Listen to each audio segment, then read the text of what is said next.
10 sentences for winning debates.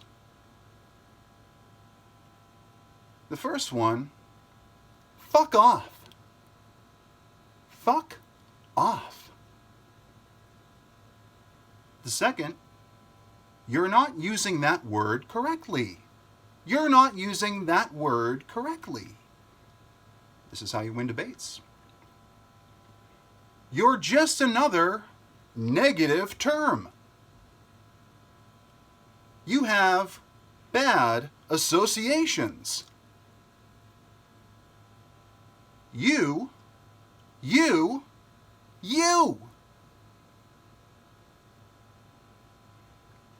have been wrong before.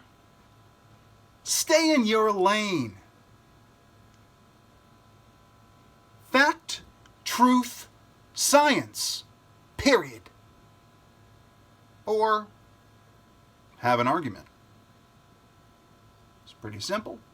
If you want to win a debate, you can have an argument. Or you can use one of these pro tips, these 10 sentences for winning debates. So let's go through them. I don't want to just give a tip and then not explain it. So the first one here, to win a debate, you say, fuck off. Yeah, just stonewall them. Get them out of your feed. Block them. Mute them. Tell them to fuck off. Because, hey, you can't lose a debate if you don't play, right? You can't win, can't lose.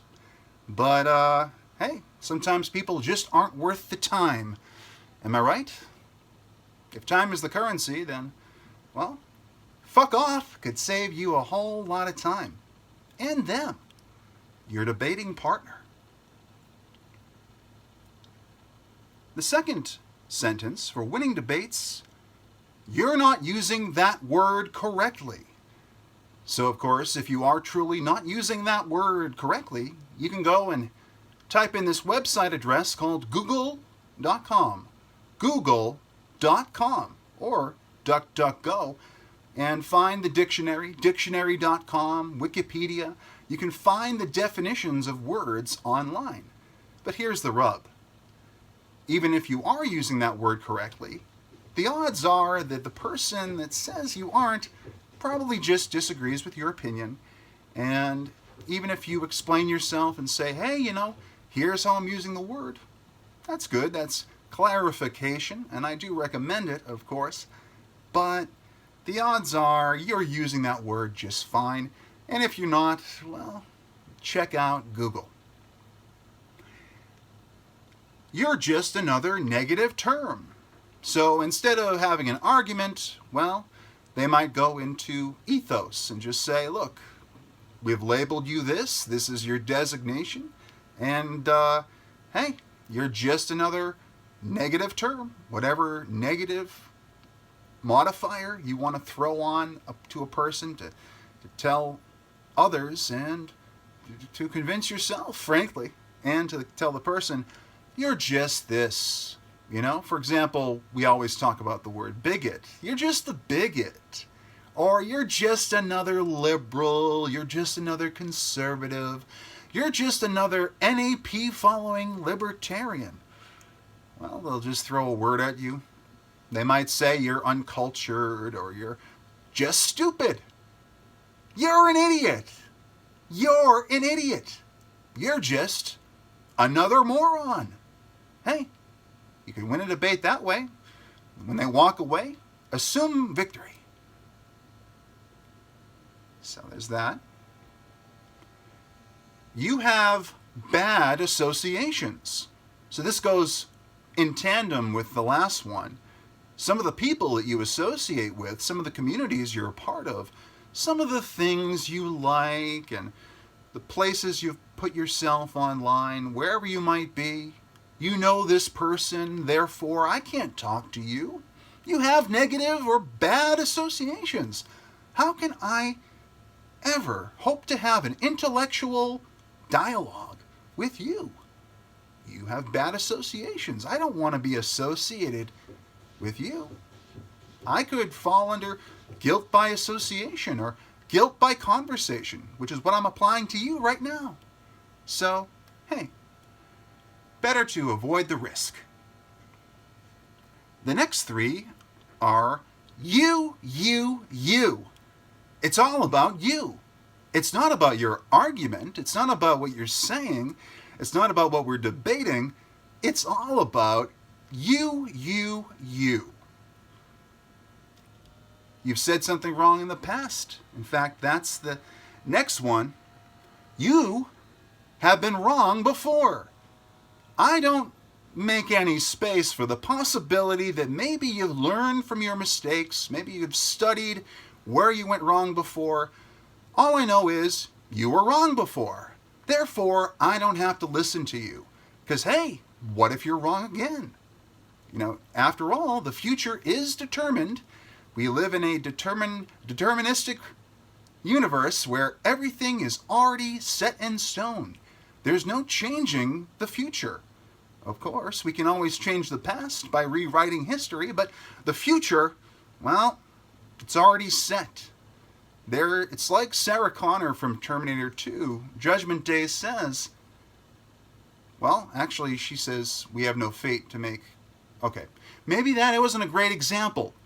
But, hey, we're trying to help you win debates here. I have been wrong before, just like that example. Therefore, you shouldn't listen to me. Therefore, well, that means you win the debate. So the next one, out of the 10 sentences for winning debates, number 9, John Lennon would approve. Stay in your lane. Stay in your lane. Because, hey, you're not qualified to speak on this matter. You don't work in this job. You don't have the credentials. On this channel, we don't tend to preach credentialism. But for this tweet, context counts. We'll preach credentialism. Stay in your lane. You are not an expert. You haven't done any research. And most importantly, you don't have this thing we call common sense. You just don't have it.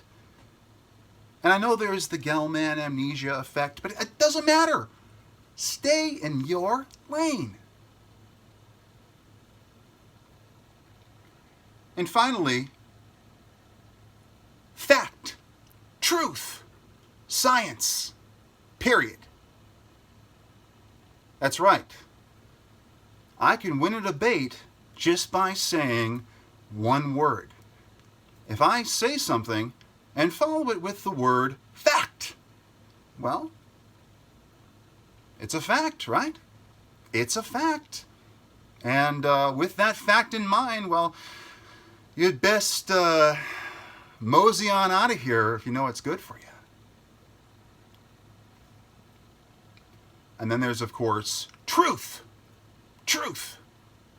I'll say a phrase and follow it up with truth. And therefore, what do you think's going to happen? It's the truth. That's right. I've closed the door. Fact, truth.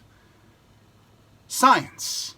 I am pro-science. You are anti-science. Try that one on somebody sometime. See how it rolls off the tongue. It just might work. Because science is on your side. Science.